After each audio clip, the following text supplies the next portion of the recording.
के मूलों की संख्या के मूलों की संख्या बटे मिश्रण में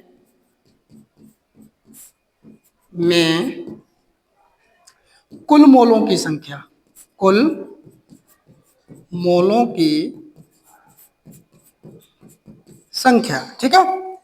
अगर हमसे यह कहा जा रहा है कि किसी विलयन में उपस्थित किसी अवयव के मोलों की संख्या और विलयन में उपस्थित कुल मोलों की संख्या के अनुपात को उस अवयव का मोल अंश कहते हैं, जिसे हम लोग x से प्रेजेंट करते हैं। तो ये कहते हैं कि अवयव का मोल अंश x बराबर हो जाएगा अवयव के मोलों की संख्या बटे मिश्रण में कुल मोलों की संख्या। नोट करिए इसे।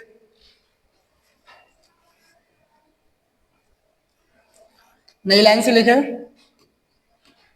यदि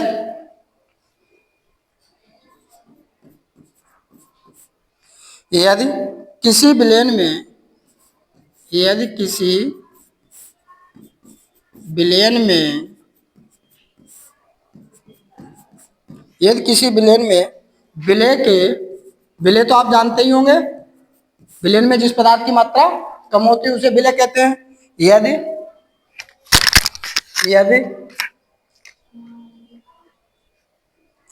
यदि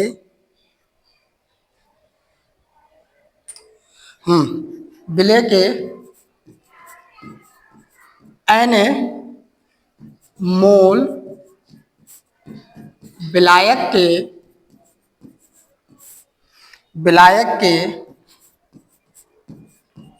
nv मोल में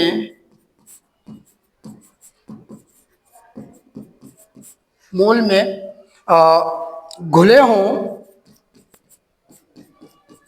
तो ये कह रहा है कि यदि किसी विलयन में विलय के n मोल, चूंकि विलय तो हमने आपको कई बार बताया जो चीज कम होती है उसको छोटे अक्षरों से प्रेजेंट किया गया है, और विलायक क्या हो जाएगा, यहाँ विलय जो Na हो जाएगा Na मोल, और विलायक के Nv मोल में घुले हों तो कुल मोलों की संख्या, तो कुल मोलों की संख्या क्या हो जाएगी, देखो Na प्लस Nv। ठीक है। विलय और विलायक दोनों क्या हो जाएंगे, जुड़ जाएंगे। कुल निकालना है ना तो जुड़ जाएंगे, होगी। ठीक है।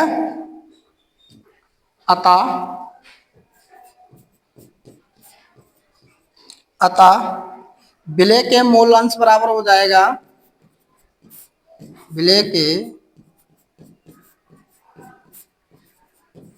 मोल अंश। तो मोल अंश को बेटा हम लोग क्या प्रेजेंट करें, x से बराबर हो जाएगा Na upon Na plus Nv। ये विलय के हैं, किसके, विलय के। विलय के मोल अंश x से बराबर हो जाएगा Na upon Na plus Nv। अगर विलायक के निकालना होगा इसी तरह से हमें, और विलायक का अगर निकालेंगे और लिख सकते हो यहाँ पे विलायक के मोल अंश निकालना है हमें, तो x भी बराबर हो जाएगा आपका, क्या हो जाएगा, x भी बराबर हो जाएगा आपका x भी बराबर, क्योंकि हमें निकालना है, थोड़ा ध्यान दें इस पे। ये हो जाएगा हमारा विलायक के मोल अंश बराबर x भी बराबर हो जाएगा 1 माइनस, यहाँ क्या है हमारा Na, तो यहाँ हो जाएगा हमारा Na upon Na plus Nv। क्या हो जाएगा, बराबर निकल आएगा आपका Nv अपॉन, ये हो जाएगा इसका उल्टा, तो हो जाएगा Nv upon Na plus Nv। ठीक है, नोट कर लीजिएगा इसे। क्योंकि यहाँ दिया विलय के मोल अंश, तो विलय के मोल अंश को x से प्रेजेंट करेंगे तो Na upon Na plus Nv हो जाएगा, तो विलायक के मोल अंश क्या हो जाएगा, x भी बराबर हो जाएगा Nv, देखो ये वाला Nv upon Na plus Nv, ये हो जाएगा आपका। ठीक है। उसके बाद जो है अब देखिए क्या दे रहे हैं, विलय के मोल बराबर विलय के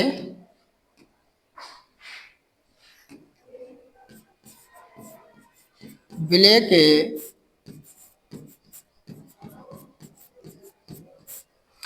विलय के मोल Na बराबर विलय पदार्थ का द्रव्यमान विलय पदार्थ का बटे विलय पदार्थ का विलय पदार्थ का आणविक द्रव्यमान। ठीक है, तो ये हो जाएगा Na बराबर विलय पदार्थ के द्रव्यमान को क्या प्रेजेंट करें Wa बटे विलय पदार्थ का आणविक द्रव्यमान क्या हो जाएगा Ma, क्या हो जाएगा। ठीक है, नोट कर लीजिएगा इसे। दूसरा है आपका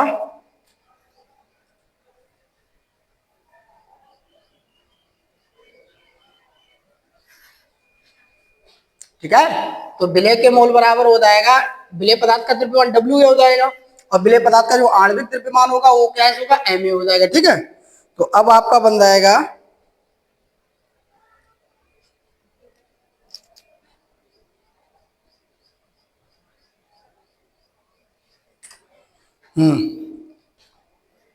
और यहीं पे अगर ये तो विलय के मोल हो गए, अगर हम विलायक के मोल निकालना हो तो क्या करेंगे हम लोग, विलायक के मोल। तो यहाँ Na है, यहाँ क्या हो जाएगा आपका Nb, तो Nb बराबर हो जाएगा, यहाँ विलय पदार्थ का द्रव्यमान दिया गया है, यहाँ क्या लिख देंगे हम लोग विलायक पदार्थ का द्रव्यमान, विलायक पदार्थ का द्रव्यमान बटे विलायक पदार्थ का आणविक द्रव्यमान, क्या हो जाएगा आणविक द्रव्यमान। ठीक है, आणविक द्रव्यमान, तो ये आपका बन जाएगा, ये क्या हो जाएगा बताएंगे हमें, Nb बराबर विलायक पदार्थ का अगर Wa है तो यहाँ क्या हो जाएगा, ये छोटा W है तो यहाँ क्या हो जाएगा बड़ा बड़ा W बटे क्या हो जाएगा Mb, क्या हो जाएगा बेटा, ये विलायक के लिए, ये विलय के लिए। ठीक है, इसको भी याद रखिएगा। दूसरा देखो आपका है, हाँ नई लाइन से लिखेंगे हम, यदि यदि किसी विलयन में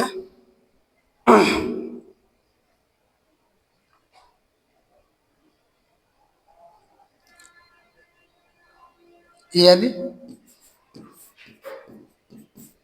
किसी विलयन में किसी विलयन में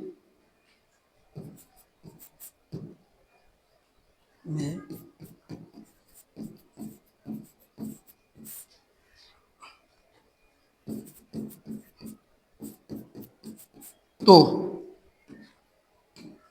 हो जाएगा हमारा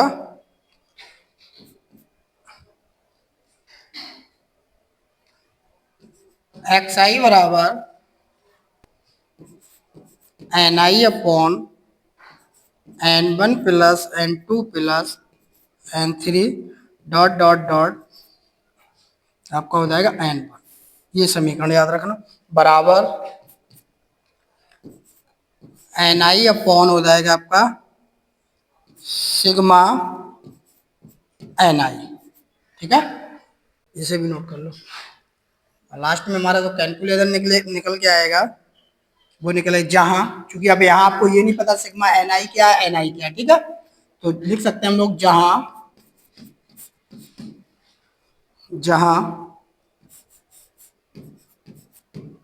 ni विलयन में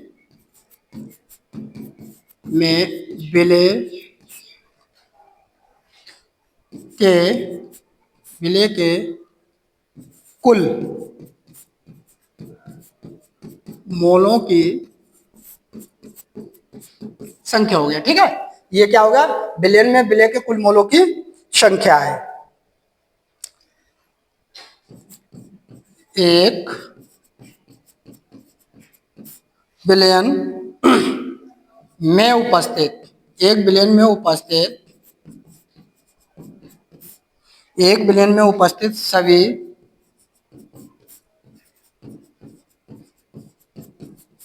अवयवों के मूल अंश, मूल अंश, मूल अंश का योग, मूल अंश का योग कितना होगा? 1 बिलियन में उपस्थित सभी अवयवों के मूल अंश का योग 1 होगा। ठीक है, कितना होगा बेटा? ये पूछा भी जाएगा, वो ऑब्जेक्टिव भी क्वेश्चन बन सकता है कि 1 बिलियन में जितने अवयव होते हैं उनका मूल अंश कितना होता है? तो 1 होता है, ये भी याद रखना। ठीक है, तो ये हो जाएगा एक्स ए बराबर, ओ सॉरी, एक्स ए प्लस एक्स ए प्लस एक्स बी प्लस होगा। ठीक है, बराबर 1, और यहाँ हो जाएगा x1 plus x2 plus x3 dot dot dot बराबर कितना आ जाएगा? 1, क्योंकि यहाँ सीधी सी बात है, कहा जाता है कि 1 बिलियन में उपस्थित सभी अवयवों का मूल अंश का योग कैसा होता है? 1 होता है। तो एक्स ए प्लस एक्स बी बराबर 1 हो जाएगा, और x1 plus x2 plus x3 dot dot dot dot बराबर भी कितना होगा? 1 होगा। ठीक है, नोट कर लीजिएगा इसे। हो गया?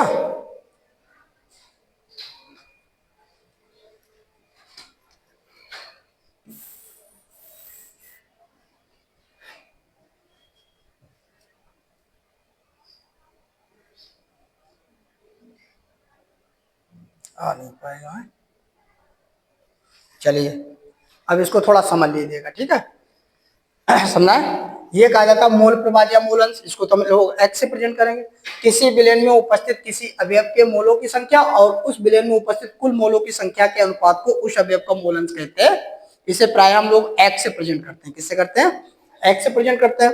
तो यहाँ बन जाता है, अर्थात अवयव का मोल अंश एक्स बराबर होता है अवयव के मोलों की संख्या बटे मिश्रण में कुल मोलों की। मिश्रण किसे कहते हैं? विलेय और विलायक को जब मिला दिया जाता तो वो क्या बन जाता है? मिश्रण बन जाता है। जैसे फॉर एग्जांपल हम विलायक में, विलेन में शरबत ले लें, तो शरबत अकेले थोड़ी बना, शरबत में चीनी और पानी का मिश्रण है, इसलिए वो क्या मिश्रण है। ठीक है, यदि किसी विलेन में विलेय के एन ए मोल विलायक के एन बी मोल में घुले हो तो कुल मोलों की संख्या n A plus n B होगी। ठीक है, अतः विलेय के मोलंश एक्स बराबर हो जाएगा n A upon n A plus n B. N A क्या है? विलेय के मोलंश बटे विलेय के मोलंश प्लस विलायक के मोलंश। ठीक है, और ब्लैक के निकालना हो तो ब्लैक के भी इसी आधार पर निकालेंगे। ब्लैक के मोल अंश बराबर एक्स भी बराबर हो जाए n B upon n A plus n B. ठीक है, तो विलेय के मोल एन ए बराबर हो जाएगा विलेय पदार्थ का द्रव्यमान बटे विलेय पदार्थ का आणविक द्रव्यमान। तो एन ए बराबर हो जाएगा विलेय पदार्थ का द्रव्यमान, इसको स्मॉल डब्ल्यू ए से प्रेजेंट करेंगे, बटे विलेय पदार्थ का आणविक द्रव्यमान को स्मॉल ए से प्रेजेंट कर देंगे। ठीक है, ब्लैक के मोल निकालना हो सेम इसी पैटर्न पे, ब्लैक के भी एन बी बराबर हो जाएगा विलायक पदार्थ का द्रव्यमान बटे विलायक पदार्थ का आणविक द्रव्यमान। तो विलायक पदार्थ का जो द्रव्यमान डब्ल्यू बी है और विलायक पदार्थ का आणविक द्रव्यमान एम बी हो जाएगा। ठीक है, यदि किसी विलेन में आई अवयव है, क्या है? आई, ये आई अवयव हो तो एक्स आई बराबर हो जाए n i upon n one plus n two plus n three dot dot dot dot n one. चूंकि पहले और बराबर n i upon sigma n i हो जाए, तो पहले ही हमने बताया सिग्मा एम एन आई जो है वो बिलियन में विलेय के कुल मोलों की संख्या को प्रेजेंट करेगा। इसलिए 1 बिलियन में उपस्थित सभी अवयवों के मोल अंश का योग कितना होगा? 1 होगा बेटा। तो एक्स ए प्लस एक्स बी बराबर भी 1 होगा, और x1 plus x2 plus x3 dot dot dot बराबर भी 1 ही होगा। कितना होगा? चलिए नोट कर लीजिए इसे। हो गया बेटा? देखो अब सवाल लगेंगे इससे।